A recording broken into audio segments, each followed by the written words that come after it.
लीजिए, वापस से मैं आ गया हूँ आपके साथ एक और स्टोरी को लेकर के। और हमारे साथ हैं हमारे सर कमलेश सर, और आज हम इन्हीं के साथ बात करेंगे और कुछ रियल घटना को हम अपने स्टोरी के साथ जो है मिलाने की कोशिश करेंगे और हम सीखेंगे वापस से कि हमें चैप्टर आज हमें क्या सिखाने वाला है। तो जैसे कि आप सभी को पता है कि क्लास 9th का इंग्लिश बुक में जो है एक चैप्टर का नाम है जो कि चैप्टर 2 है, जिनका नाम है द साउंड ऑफ म्यूजिक, और उसी में से एक पार्ट का स्टोरी है जिनमें जो है एवलिन ग्लैनी के बारे में यहाँ पे दिया गया है, जो कि बिना सुने ही वो म्यूजिक को सुनती है। आखिर ऐसे कैसे हो सकता है कि जो व्यक्ति सुन नहीं सकता म्यूजिक, वो कैसे सुनेगा म्यूजिक? कहने का मतलब है कि आज हम ऐसी स्टोरी को देखने वाले हैं जो नॉर्मली बहरा है, वो कानों से कुछ सुन नहीं सकता है, लेकिन आज हम देखेंगे कि वो म्यूजिक को कैसे सुन रहा है ना कमलेश सर? हाँ। और ये भी चीजें हैं कि अगर हम इस स्टोरी को आगे बढ़ाएंगे तो हमें ये चीज को देखने को जरूर मिलेगा कि हमें लाइफ में बहुत सारी परेशानी देखने को मिलती है, लेकिन कभी उससे हिम्मत नहीं हारनी चाहिए, है ना? देखिए, इसमें तो कहा गया है कि जो हिम्मत हार जाते हैं जी सर। वो उनकी नैया बीच मझधार में डूब जाती है। सही बात बोल। जैसे मैंने एक छोटी सी कहानी के बारे में आपको बताना चाहता हूँ। वो कहानी है एक भारतीय लड़की की जो अपने हिम्मत से कभी विचलित नहीं हुई। सही बात। उसके ऊपर अनेकों प्रकार की मुसीबतें आई। ऐसे कभी होता भी है कि हमारे जो बच्चे हैं मुसीबत को देख करके घबरा जाते हैं, है ना? तो आज का जो विषय रहेगा यही रहेगा कि हमें मुसीबत से डरने की बात नहीं है। तो हाँ, आप बता रहे थे कि जो है कभी भी हमें किसी विषय से डरना नहीं चाहिए, विचलित नहीं होना चाहिए मुसीबत को देख। इसी स्टोरी को मैं आज यहाँ कुछ अंश देना चाहता हूँ कि जिससे सुनकर मेरे बच्चे जो हैं वो लाभान्वित हों। सही बात, सही बात। तो एक कवि ने अपनी कविता के माध्यम से यह प्रदर्शित किया है कि लहरों की डर से नौका पार नहीं हो। सही बात। मेरे ख्याल से ये हरिवंश राय बच्चन की है। हाँ। सही बात है, हरिवंश राय बच्चन ने लिखा है। लहरों की डर से नौका पार नहीं होती और कोशिश करने वालों की कभी हार नहीं। सही बात बोल रहे हैं। अगर हम डर गए तो कभी भी हम आंधी या लहरों को पार नहीं कर सकते। अगर हिम्मत है, लहर आगे है, हिम्मत है, तो फिर हम उस लहर को भी पार कर सकते हैं। सही बात बोल रहे हैं, बहुत अच्छे से हरिवंश राय बच्चन ने हमें ये सिखाया है। तो इसी में एक स्टोरी जिसको मैं सुनाना चाहता हूँ, बिल्कुल वो है हमारे देश के ही रहने वाली एक अरुणिमा चौहान, अरुणिमा है ना? तो वो है जब बेचारी लखनऊ से दिल्ली की से पद्मावती एक्सप्रेस से आ रही थी। तो अकेली थी, उसके साथ कुछ युवकों ने छेड़छाड़ शुरू किया। ट्रेन सब में ऐसे होते रहते हैं। कभी कभार जाएंगे ट्रेन में तो सामान सब अपने सुरक्षा ऐसा होगा कि हम ट्रेन में चले गए, हम सूत गए, पता चला उठेंगे मोबाइल गायब है, तो कहीं बैग गायब है। ऐसे घटना होती है। कभी कभी बदमाश भी होते हैं, जैसे अभी आप बता रहे थे कि वो ट्रेन से जा रही थी तो मतलब कुछ बदमाश मिले तो आगे से। लेकिन अरुणिमा सिन्हा का बचपन से ही एक सपना था कि मैं इस देश का नाम रोशन करूं, अपने माता पिता का नाम रोशन करूं। अंदर से वो इतना उत्साहित थी पर्वतारोहण के क्षेत्र में, वो चाहती थी मतलब पहले से ही, बचपन से ही। हाँ, हम बना ली थी अपना कि हमको हिमालय के शिखर पर चढ़ना है और वहाँ पर भारतीय तिरंगा को फहराना है। इस आशा को लेकर वो बेचारी अपने मन में एक सपना संजो के रखी थी। लेकिन दुर्भाग्यवश जब वो पद्मावती एक्सप्रेस से आ रही थी तो उसी बीच में युवकों के साथ छेड़छाड़ के दरमियान युवकों ने उसको ट्रेन से बाहर की। ये बहुत गलत चीज है, कई बार ऐसा में देखने को मिलता है। बहुत अक्सर बहुत अक्सर देखने को इस तरह की घटनाएं अक्सर हाँ ट्रेन में होती रहती है। फिर क्या हुआ? तो जब वह ट्रेन से बाहर चली आई तो दुर्भाग्य से उसका बायां पैर ट्रेन की पटरी पर पड़ गई और ट्रेन उसके पैर को कुछ चलते हुए क्रॉस कर गई, मतलब उसके पैरों को काटते हुए निकल गई। फिर भी बेचारी चिल्लाती रही, रोती रही, लेकिन उस सुनसान जगह पर कोई उसकी आवाज सुनने वाला था नहीं। कहने का मतलब उनको ऐसे जगह पे उनको मतलब कहाँ बिल्कुल सुनसान था, जहाँ कोई हेल्प करने वाला नहीं था। लेकिन फिर भी वह चिल्लाती रही, रात भर बेचारी किसी तरह से पीड़ा से पीड़ित होते होते अंततः वह बेहोश हो। हाँ, और नहीं तो क्या मतलब अगर जिसका पैर कट जाए और कोई अगर उसका खून बह रहा है हेल्प करने को ना हो तो बेशक है कि वो व्यक्ति बेहोश ही हो जाएगा। जी सही बात, सही बेहोश हो गई। जी। होने के बाद सुबह हुआ, दूसरे दिन कुछ ग्रामीण घूमने आए, देखे कि एक लड़की बेहोश पड़ी है, उसका पैर रात में एक्सीडेंट हुई और सुबह को लोगों को पता चलती है। हाँ, कितने घंटे को रही होंगी वहाँ पे ऐसे बेहोश, मतलब लमसम 12 बजे रात की घटना है और 6 बजे सोया, मतलब 6 घंटा वो बेहोश पड़ी रही। ये तो बहुत मुश्किल वक्त गुजरा होगा उसके साथ। लेकिन फिर भी वह अपनी जो लक्ष्य बना ली थी मन में, उस लक्ष्य को पाने के लिए वो व्यग्र थी कि हम अपने लक्ष्य को प्राप्त करें, क्योंकि वो चुनौती के रूप में उसको स्वीकार की थी। बेचारी हॉस्पिटल गई, एम्स में भर्ती हुई दिल्ली में, मतलब लोगों ने ही जो हाँ ले जाकर हेल्प किया, भर्ती करवाया। जब उसकी आंख खुलती है, होश में आ जाती है, देखती है कि हम एक हॉस्पिटल के बेड पर पड़े हुए हैं। मतलब उसे ये भी नहीं पता था होगा कि हम मतलब मेरा सारा, हाँ मेरे साथ कुछ इस तरह के लोग हेल्प करने वाले हैं। और मतलब हॉस्पिटल पहुंच गए। लेकिन कहा गया है कि जिसका कोई नहीं होता उसको भगवान होते हैं। नहीं सही बात बोल रहे हैं, जिसका कोई नहीं होता उसका भगवान होते हैं। वो अभी हम लोग अपनी स्टोरी में भी ये जिक्र किया गया है, तो हम आगे इस बारे में बात करेंगे। तो जी ठीक।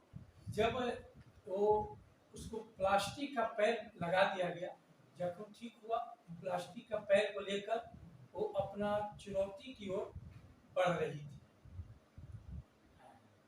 लोग उस पर तरह तरह के ताना मारते थे। ताना मारे करने का मतलब समझिए कि डिस्करेजमेंट, हाँ मतलब उनको प्रोत्साहन देने के बजाय उनको ताना मारते थे कि किसी तरह से इसका मनोबल गिर जाए और ये वो काम। कई बार ऐसा होता भी है सर कि मान लीजिए अगर आप कुछ कर लीजिए तो लोग जलते रहते हैं, और जहाँ अगर आप ना करो तो खुशी हो भी जाएंगे और ये भी वो ताना भी मारेंगे ऊपर से, ये देखो ये निकला था पर्वत चढ़ने के लिए, आज इनका देखो पैर ही कट गया है।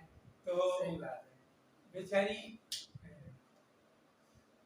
को पर्वतारोहण के बारे में उसका एक प्रकार से गुरु कहिए या दोस्त कहिए, बछेंद्री पाल के नाम आपने सुना हो। बिल्कुल बिल्कुल, हमारे बच्चे भी सुने हैं बछेंद्री पाल के बारे में, बिल्कुल जानते हैं बछेंद्री पाल के बारे में। तो बछेंद्री पाल जो कि एक मीडियम क्लास परिवार की थी, 1954 में उसका जन्म हुआ था।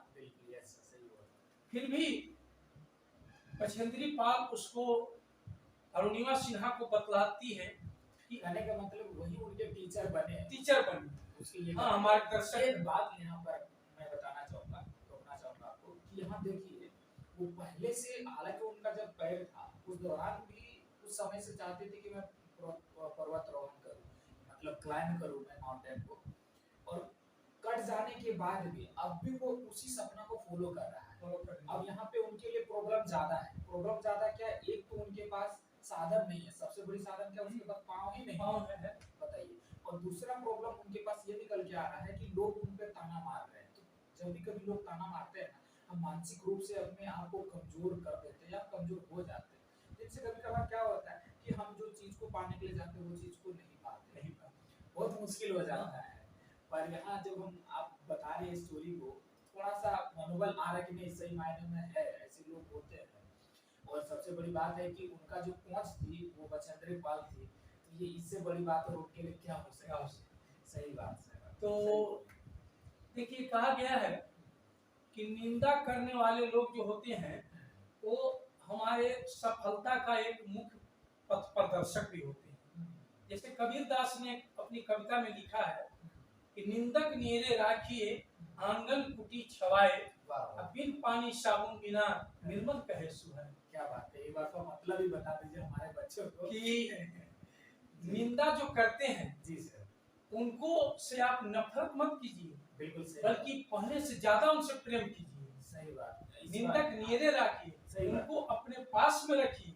अगर हो सके तो उनके लिए अपने आंगन में एक कुटी छवा दीजिए, जिस कुटी में वो रहे और हमारी निंदा करते रहे, हम उनको एक चुनौती रूप में स्वीकार करके अपने मार्ग पर आगे बढ़ते रहे। बहुत बढ़िया सर, बहुत बढ़िया। मैं इस पे एक बात और इसमें ऐड करना जोड़ना चाहूंगा कि निंदा करने वाले जो निंदा करते हैं हमारे ना, उसे कभी बुरा नहीं मानना चाहिए। जैसे कि आप बोले वही बात है, एक शब्द बहुत प्रचलित है, सुनने को भी आपको मिला होगा, हमें भी, जैसे कि माँ के धिक्कार में भी आशीर्वाद होता है। ये समझना बहुत जरूरी है कि अगर माँ आपको धिक्कार रहा है तो उसे गलत ना समझे, कि क्योंकि वो आपका आशीर्वाद भी है, एक तरह का ऐसा आशीर्वाद है कि कभी अगर उस धिक्कार को अगर आप अपना लेते हैं तो उस मतलब ऐसे आशीर्वाद का अधिकार हो जाते हैं जो कि आप कभी सोचे भी नहीं होंगे। जैसे कि अभी हम इस क्या बोलते हैं, किसके बारे में बता रहे थे, अरुणिमा सिन्हा के बारे में, कि अगर वो उस प्रॉब्लम को अपने नहीं लेती और उसको मतलब खत्म करने की कोशिश नहीं करती, हार मान जाती, ये सोचती कि मेरे पास पाँव नहीं है, अब मैं कैसे पर्वतारोहण करूंगा, कैसे क्लाइंब करूंगा माउंटेन को, अगर ये सोच करके रुक जाती तो क्या वो पर्वत को क्लाइंब कर पाती, चढ़ पाती, नहीं पाती। चढ़ पाने की तो अलग बात है, वो बछेंद्री पाल से क्या वो पहुंच ले पाती, क्या वो बछेंद्री पाल उनके सामने आकर के उनको मदद करते, नहीं करते मेरे ख्याल से, नहीं है ना। तो ये बहुत बड़ी बात है।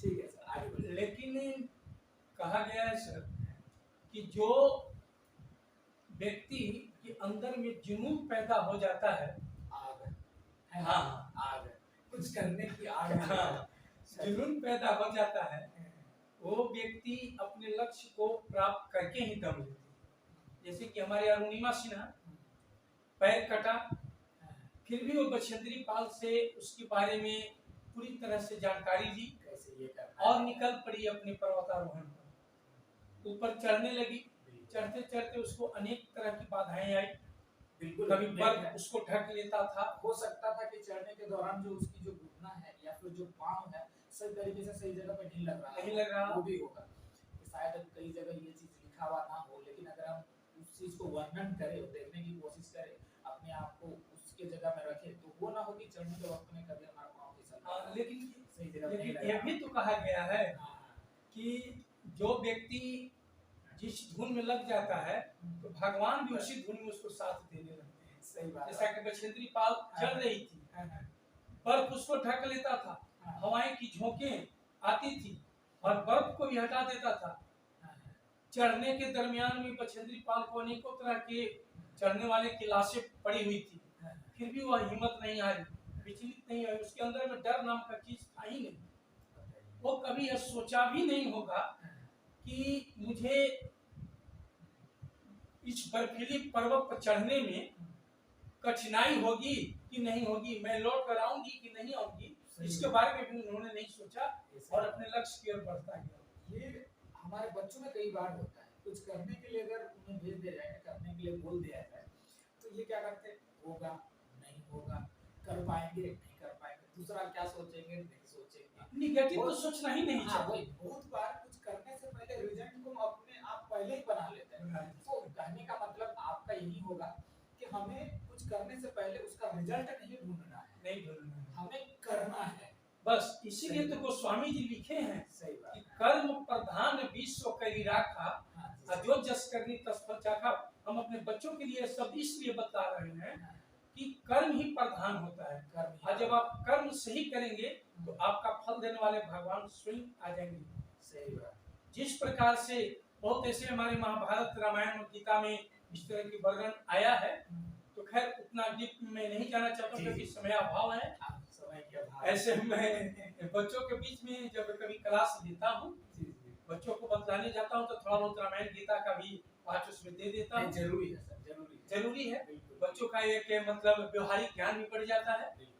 तो बछेंद्री पाल के बारे में हमें बता रहा था। बछेंद्री पाल कि जो ऑक्सीजन का थैला उसके पीठ पर था, वो जैसे जैसे ऊपर जा रही थी वैसे वैसे ऑक्सीजन की मात्रा कम होती जा रही थी। कंट्रोल रूम से बार बार फोन जाता था कि अरुणिमा तुम लौट आओ, लेकिन अरुणिमा सिन्हा के दिमाग में बस एक ही बात मतलब उन घूम लोगों रहे को हैं। हाँ उन लोगों को डर था कि क्या हो जाए, नहीं हो जाए, पहुंच पाएंगे नहीं पहुंच हाँ हाँ, और उसमें ऑक्सीजन अब कम हो रहा है, जैसे जैसे ऊपर जाएंगे वैसे वैसे ऑक्सीजन लेवल कम होते जाएंगे। कम लेवल कम होता है। सही बात, सही बात। लेकिन वो बेचारी सिर्फ यही कही कि चाहे जो कुछ भी हो, मैं जब निकल पड़ी हूँ तो मैं ध्वजा फहरा कर ही लौटूंगी। ध्वजारोहण करके ही आऊंगी, हाँ। है ना? तो सही बात। इस तरह से वह ऊपर चढ़ी और चढ़ने के बाद अपना राष्ट्रीय ध्वज को हिमालय के शिखर पर फहरा के के आ गई। जय भारत। और जब सुरक्षित आई, तो आज भी अरुणिमा सिन्हा का नाम हमारे इतिहासकारों ने इतिहास में स्वर्ण अक्षर में लिख दिया है कि प्रथम भारतीय दिव्यांग महिला है अरुणिमा सिन्हा, जो पर्वत पर विजय प्राप्त की। सौभाग्य की बात। इसलिए उसे पर्वत पुत्री के नाम की संज्ञा दी गई। क्या बात है, पर्वत पुत्री। पर्वत पुत्री के नाम से, जैसे पर्वत पुत्री एक हमारे माता पार्वती जी, ये उन्होंने कभी नहीं सोचा होगा, है ना? उन्होंने सिर्फ ये सोचा था, वो ये सोची थी कि मैं सिर्फ पर्वत को मतलब क्लाइम करूंगी, चढ़ूंगा पर्वत में चढ़ूंगा, लेकिन इन्होंने ये नहीं सोचा होगा कि इतिहास बनाऊंगी, इतिहास में चूंगी, ये उन्होंने कभी नहीं सोचा होगा। तो जब वापस लौट आई तो उससे हम अरुणिमा सिन्हा के जीवन चरित्र से हम यही सीख लेते हैं, यही प्रेरणा लेते हैं कि कभी भी लाख मुसीबत आए, लोग मेरी निंदा करते रह जाए, निंदा के पीछे ध्यान नहीं देना है, अपना मार्ग। इसीलिए गोपाल सिंह नेपाली ने लिखा है अपने गोपाल सिंह नेपाली ने अपनी लेखनी से लिखा है कि पूर्व चलने की बटोही बाट की पहचान कर ले, पूर्व चलने की बटोही बाट की पहचान कर ले, पुस्तकों में है नहीं छापी गई इसकी कहानी, हाल इसका ज्ञात होता है न औरों की। क्या बात है, क्या बात है, बहुत खूबसूरत। नेपाली जी की यह कविता सारांश बता दीजिए। आप बता देते हैं, बच्चे इसको सुनकर लाभान्वित होंगे। बिल्कुल बिल्कुल जी सर।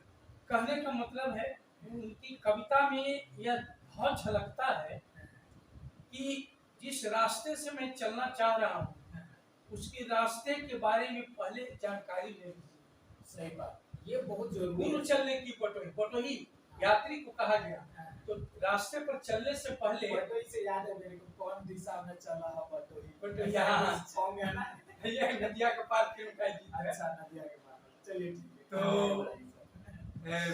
उस रास्ते की जानकारी ले लेते हैं और इसके बाद अगर हम चलेंगे तो हम शायद यथाशीघ्र अपने मंजिल को प्राप्त कर लेंगे। लेकिन अरुणिमा सिन्हा तो ये नहीं समझी थी बेचारी कि दिव्यांग होते हुए भी और मैं इतनी आसानी से पर्वतारोहण करता हूँ, बस उसमें हिम्मत नहीं हारी। हिम्मत नहीं ये हारी। बात तो है, मूल चीज है कि हिम्मत नहीं हारी। जी सर। अगर जिस दिन आप हिम्मत हार गए आपके जीवन नैया वहीं पर डूब जाएगी, फिर आप कभी जीवन में उठने के लिए सोचेंगे भी नहीं। इसीलिए कहा गया है कि कोशिश करने वालों की कभी हार। एक बात मेरे को यहाँ समझ में आ गई, कहने का मतलब है एक व्यक्ति दिव्यांग इधर से होता है, हाँ, माइंड से, सही बात। माइंड से, क्योंकि दिव्यांग हम शारीरिक रूप से हो ना हो, लेकिन अगर दिमाग से दिव्यांग हो गए तो सुन लो बच्चों, कुछ नहीं कर पाएंगे। तो यहाँ पे जैसे कि हम देखते हैं, क्या नाम बताया आपने इनका? अरुणिमा सिन्हा। अरुणिमा सिन्हा। अब इनको जरा समझिए कि ये फिजिकली इनका जो डिसेबिलिटी थी, इनका जो पाँव कट गया था, अब इन्होंने इसी को अपना एक मजबूत ये जड़ बनाया, बस है ना? इन्होंने ये नहीं सोचा कि मेरे पास पाँव नहीं है तो मैं कैसे चढ़ूंगी। इस बात को ध्यान रखिएगा, क्योंकि हमारी जो स्टोरी है चैप्टर 2 में एवलिन गिलानी के बारे में बच्चों, इसमें भी कुछ सेम इसी तरह की स्टोरी है जो कि हमें बताता कि कभी हमें हार नहीं माननी है। ठीक है, तो बात ये भी है कि हमें जो है कभी भी हार नहीं माननी चाहिए। हार हमें कहाँ से नहीं माननी चाहिए? इधर से, इधर दिमाग से कहीं हार नहीं माननी चाहिए बच्चों, ये ध्यान रखिएगा। और हमेशा कभी भी अगर आपको लगे कि मेरा मार्क कम होने वाला है या फिर मेरे को समझ नहीं आ रहा मैं कैसे पढ़ूं, तो इस बात को ध्यान में रखिए। सबसे पहले जीत आपको अपने दिमाग में हासिल करनी है बच्चों। अगर आप अपने दिमाग में जीत हासिल कर लेते हैं, मैं सही मायने बताता हूँ, आप भी किसी भी मुसीबत में अगर फंस भी जाओगे तब भी वहां से उभर करके निकल कर आ सकते हैं, है कि नहीं? हाँ, है ना? मुसीबत में कभी हिम्मत हारना नहीं चाहिए। सही बात। मुसीबत आती है सहन करने के लिए। भगवान भी भक्त से परीक्षा लेते हैं सही बात। कि कष्ट देते हैं भक्त को कि सहन करता है या नहीं। तो मैंने अपने बच्चों के लिए यह कहना चाहूंगा कि विद्यार्थी जीवन एक तपस्वी जीवन है। बिल्कुल सही बात। इसमें आप जितना तपस्या करेंगे उतना सोना जैसा उभरेंगे। सही बात। और आप यदि इसमें तपस्या से अपने को अलग हटा लीजिएगा तो आप कहीं का नहीं रहिएगा। कुछ नहीं करना। जैसे एक लोकोक्तियां है कि धोबी का कुत्ता न घर का न घाट का, आप कहीं के नहीं रहिएगा। कहीं के नहीं रहेगा। इसके लिए आपको सबसे पहले धैर्य, साहस और एकाग्रचित, जिस लक्ष्य को पाना है उसके लिए पहले आपको एकाग्रचित होना चाहिए। और हम एकाग्रचित होंगे तो उस लक्ष्य को प्राप्त करने में हम अवश्य सफल हो जाएंगे। सही बात, यही बात। इसीलिए कवि ने लिख दिया है कि अभी तो इस बाज के लिए, अरुणिमा सिन्हा के लिए 2 लाइन की एक कविता है। बिल्कुल बिल्कुल बोल दीजिएगा सर, बहुत कि खुशी होगी, बच्चे काफी पसंद करते हैं। अभी इस बाज के लिए इम्तिहान बाकी है। बिल्कुल। अभी तो इस बाज के लिए इम्तिहान बाकी है। अभी तो इस परिंदे का पहचान बाकी है। क्या बात है, क्या बात है। अभी तो मैंने लांघा है इस समंदर को। कौन समंदर? और पर्वत रूपी समंदर को। अच्छा। अभी तो मैंने लांघा है इस समंदर को, अभी तो पूरा आसमान बाकी। क्या बात है, क्या बात है। सुन लीजिए बच्चों, यहाँ आपको अच्छे तरीके से इस चीज पे ध्यान देना है। पहला आपको शब्दों पे भी ध्यान देना है, क्योंकि कंप्रेसर ऐसे शब्द का इस्तेमाल करते हैं, आपको भी सीखने को बहुत कुछ मिल सकता है बच्चों, इसलिए ध्यान आपको बारीकी से देना पड़ेगा, है ना सर? मैंने जब भी क्लास में बच्चों को समझाने के लिए गया, पढ़ाने के लिए गया, तो बच्चों से मैं बराबर पूछता हूँ कि बेटा देखो, अगर तुम्हें जिस शब्द का अर्थ समझ में नहीं है तुम मुझसे क्वेश्चन करो। एक बात है कि जैसे हम इंग्लिश पढ़ते हैं, इंग्लिश में वर्ड मीनिंग्स होता है, शब्दकोश होते हैं, वैसे हिंदी में भी होते हैं। ऐसे बहुत से ऐसे हैं जिनको हम सही तरीके से अगर हिंदी बोल लेना तो लोग कंफ्यूज हो जाएंगे कि सही में ये क्या बोल रहे हैं। हिंदी में ही बोल लीजिए, क्योंकि हमारे पास शब्दकोश नहीं है। तो बच्चों, हमें हिंदी में भी शब्दकोश का मजबूत करना बहुत जरूरी है ना? सही बात है। तो इसी तरह से हम एक अरुणिमा सिन्हा की कहानी सुनाए, और एक छोटा सा विद्यार्थी के लिए मैं कहानी दे देता हूँ। एक विद्यार्थी का ही कहानी है। एक छोटू नाम का लड़का था, जो बहुत गरीब घर का था बेचारा। माता पिता पैसे के अभाव में उसको शिक्षा दीक्षा से वंचित कर दिए थे। वह एक चाय की दुकान पर जाकर सेल्समैन का काम कर रहा था। लेकिन सेल्समैन मतलब किस प्रकार का? उसने मतलब चाय बेचने वाला, ज्यादा के चाय बेचता था। ग्राहक आता था, उसको चाय ले जाकर वो देता था। अच्छा। उसके एवज में उसको कुछ जो दुकान का मालिक था वो बेचारा को कुछ मेहनताना दे दिया करता था। उसी से वो अपना भोजन और अपने घर के परिवार का भी भोजन चलाया करता था। बहुत कष्ट था। आजकल उतना देखने में बहुत शिक्षाप्रद कहानी है सर। चलिए ठीक, बहुत शिक्षाप्रद कहानी है। और जब बच्चे उस रास्ते से जाते थे, कांधे पर बैग टांगे हुए, टाई बांधे हुए, पूरे परफेक्ट स्कूल ड्रेस में, बड़ा सा होता था। हाँ, वो स्क्वायर टाइप का बैग हुआ करता था, जाते थे। छोटू बेचारा प्लेट धोते रहता था, सुबह देखता था तो मन ही मन रोता था, हे प्रभु, आपने जो जन्म दिया है तो मेरे लिए कुछ आहार तो दे दीजिए। अगर आप जन्म दिए हैं तो मेरे लिए कुछ आहार तो दे दीजिए, क्योंकि आप मेरे पीछे भरा पूरा परिवार दे दिए। तो आप परिवार दे दिए हैं तो उसके लिए मुझे कुछ कमाने की शक्ति दीजिए। सही बात है। यदि मैं भी पैसे वाले के घर में जन्म लिया होता तो मेरी माँ भी इसी तरह से सुबह में तैयार करके लंच बॉक्स में नाश्ता देकर बैग कांधे में लटका देती, टाई बांध देती, जूता पहना देती, और मैं भी हंसते खेलते स्कूल में चला जाता। यह सोचकर बेचारा छोटू बहुत रोता था। एक ग्राहक दयालु स्वभाव के थे, ले जाकर चाय दे रहा था। जब वह ग्राहक की नजर छोटू के दशाहीन पर पड़ती है, मतलब किस प्रकार काम कर रहा है। हाँ, इतना छोटा बच्चा और इस तरह के कार्य कर रहा है, काम कर रहा है, तो कहते हैं कि बेटा तुम इतना कम उम्र में क्यों इस तरह के काम करते हो, क्या तुम्हारे माता पिता पढ़ाते नहीं है? जब माता पिता शब्द सुनता है छोटू तो वो साहब से मुंह मोड़कर बहुत रोता है। मतलब हम दिखा के भी हाँ। नहीं रो सकते हैं, बताइए। बहुत रोता है। हाँ, उसके अंदर से दर्द भर जाती है कि काश मैं भी धनी के घर में होता, पैसे वालों के घर होता तो आज मैं भी स्कूल जाता। लेकिन भगवान गरीब की भी जिंदगी क्या देते हैं। इसीलिए कवि ने एक लिख दिया है, सर देखिए मैं हिंदी का शिक्षक हूँ, कोई नहीं, कोई तो कभी कभी अच्छी- कविता भी इस तरह के गढ़ लेते हैं। अच्छी बात है, क्योंकि देखिए अगर जो शब्द नहीं कर पाता है ना, कविता के कुछ लाइनें ऐसे होते लग जाए ना, बहुत कुछ सीख सकते हैं आप। कहा गया है जी, कि गैरों की गर्दिश में जकड़ी गरीबी, गैरों की गर्दिश में जकड़ी गरीबी जहर बन गई है जमाने की दौलत। अरे इस दुनिया में कोई माने या न माने, मांगने से कभी भी न मिलती है मोहब्बत। क्या बात है, क्या बात है। छोटू बेचारा कहता था कि काश, अरे भाई जब मेरे भाग्य में जो लिखा है वो लेकर ही तो आते हैं। बिल्कुल सही बात है, भाग्य में जो लिखा है वही तो लेकर आते हैं। बिल्कुल सही बात है। पर हम कहाँ तक बोल सकते हैं सर कि आप जो भाग्य में रहता है हमें वही मिलता है, क्योंकि देखिए हमारे छात्र हैं, बच्चे कभी कभार अगर फेल हो जाते हैं तो कभी कभार ये ना बोल करके चले जाए भाग्य में ही था इसीलिए हम फेल हो गए। नहीं नहीं नहीं, हाँ, इस बात को क्लेरिफाई करना बहुत जरूरी है। हाँ, सही तो बात है। कहने का मतलब है हाँ, कि बच्चों के लिए कि भाग्य पर ही सब चीज मत छोड़ दीजिए। सही बात। भाग्य कर्म से बनता है, बिल्कुल। भाग्य कर्म से बनता है। यदि हम कर्म करेंगे, यदि मैं पढ़ेंगे तो अवश्य पास करेंगे। सही बात। यदि मैं शुरू से ही पढ़ाई के प्रति उदासीन हो जाएंगे, पढ़ाई के साइड से यदि मैं अपने आप को हटा लेता हूँ तो मैं अवश्य असफल हो जाऊंगा। लेकिन भाग्य हमारा, कुछ भाग्य का भी दोष होता है, लेकिन कर्म सबसे बड़ा है।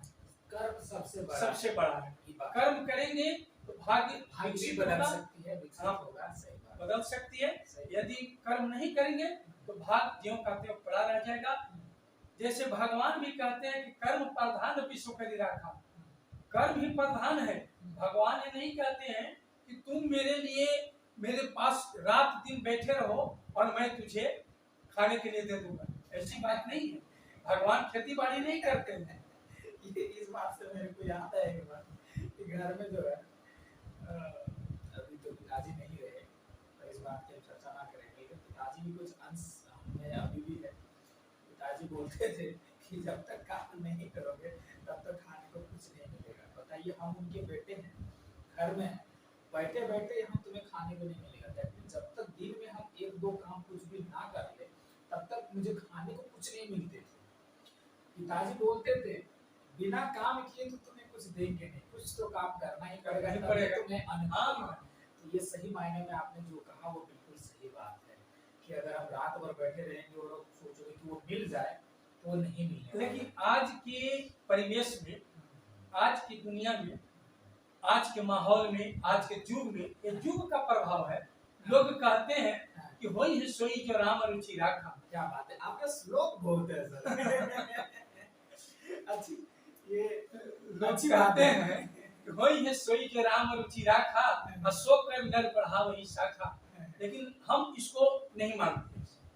हमें कहने का मतलब बता दीजिए, हाँ, मानेंगे। लोग कहते हैं कि तुम लाख कर्म करो लेकिन जो भगवान चाहेंगे वही होगा, लेकिन मैं इसको नहीं मानता। सही बात है, ये भी थोड़ा गलत कोटेशन है जिसको हम बोल सकते हैं कि लाख जो तुम कर लो लेकिन जो भगवान ने जो लिखा वही मिलेगा। तो फिर ऐसा एक ओपिनियन बनता है, सोच बनता है कि भगवान ने जो लिखा वो हमको मिलेगा, तो फिर हम क्यों ही हार्डवर्क करें, क्यों ही मेहनत करें, ये बनता है। हाँ, सही मायने आप जो बोल रहे हैं, आप ये ना मानने वाले ही बात है। आगे बढ़ते हैं सर। तो इसी पर हमने जो अभी पहले बोला कि गरीबी, छोटू पर बोल रहे थे। हाँ बिल्कुल, गरीबी ऐसी चीज है सर कि गरीबी से जो बच्चे उभर कर ऊपर निकलते हैं वो अक्सर अच्छे कर जाते हैं, क्योंकि लक्ष्मी और सरस्वती दोनों में यही बैर है। सही लक्ष्मी से हम सरस्वती को प्राप्त नहीं कर सकते। सही बात है, कभी लेकिन नहीं। सरस्वती से हम लक्ष्मी को प्राप्त कर लेंगे।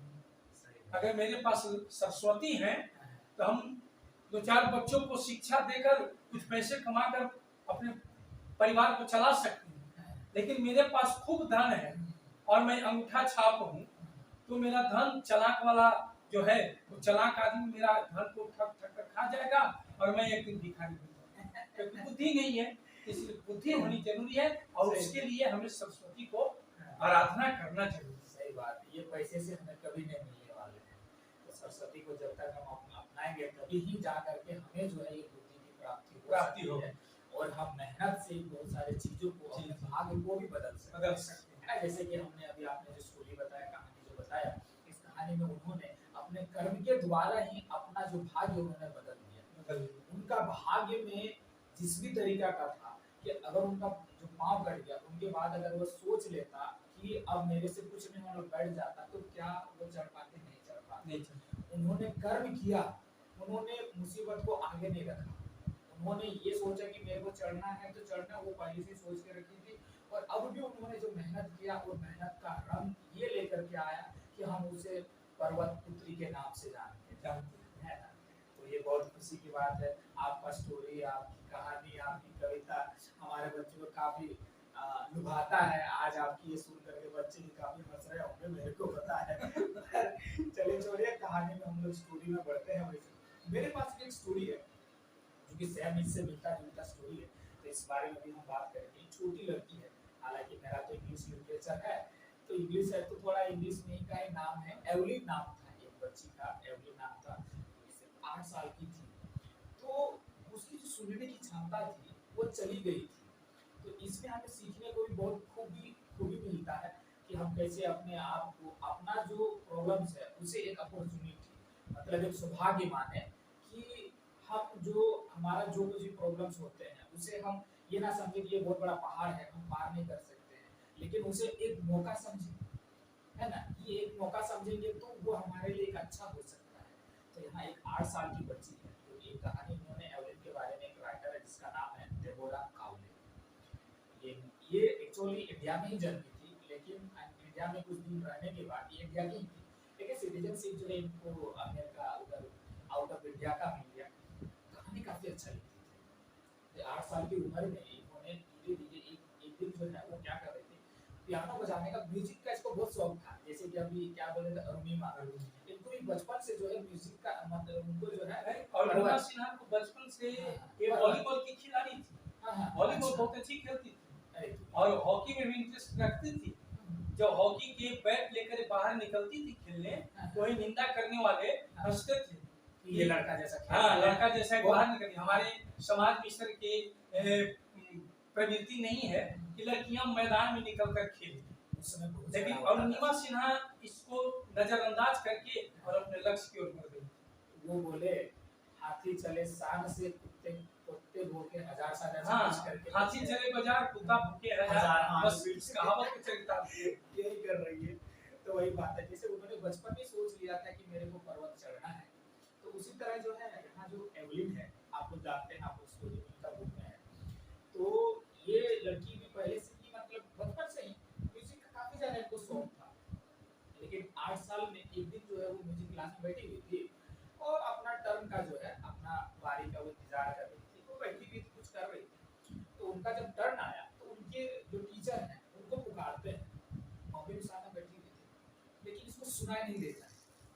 इसकी मम्मी इसको देख लेती, नोटिस कर लेती कि अरे इसको तो सुनाई नहीं पड़ा, तो उतना ध्यान तो नहीं दिया इन्होंने भी कि क्या है क्या नहीं। लेकिन उस वक्त उनकी मम्मी को जरूर पता लग गया था कि इनको सुनाई कम दे रहा है। जैसे आगे कहानी हमारी स्टोरी बढ़ती है, लगभग 3 साल तक इन्होंने किसी को पता नहीं होने दिया कि मेरे को कब सुनाई पड़ता है, स्कूल में भी, अपने दोस्तों के साथ, कहीं भी। 3 साल तक, मतलब लगभग 11 साल हो गए। 8 साल में इनका थोड़ा पता चल गया मम्मी को कि इनको जो सुनने की क्षमता जो कम है। तो 11 साल होते होते जो है ये अब थोड़ा सा दिखने लग गया। दिखने कैसे लग गया, मार्क इनका कम आना, मतलब मार्क जो है खराब आना शुरू हो गया और क्लासेस में अटेंशन भी कम देना शुरू कर दी थी। तो इनसे जो है इनके हेडमास्टर ने बोला कि देखिए क्या है, क्या प्रॉब्लम नहीं,